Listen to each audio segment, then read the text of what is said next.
Tired of looking at the same old Nintendo user profile and ready for a change? In this video, I'll show you how to easily customize a Nintendo profile to give it a fresh new look. So let's jump right in. First, go to your home page. Then here, tap on the gear icon. Now, in this menu, scroll down and tap on Users. Then tap on the account here. Tap on the nickname if you want to change your username. And type the name you like and tap OK. Then press B to go back. Then tap on Edit icon.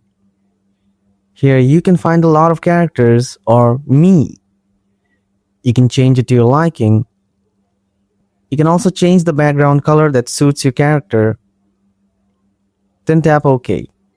And you are done. And that's how you can change your user profile on your Nintendo Switch. If you found this video helpful, don't forget to like and subscribe to my channel. Thanks for watching, and I'll see you in the next one.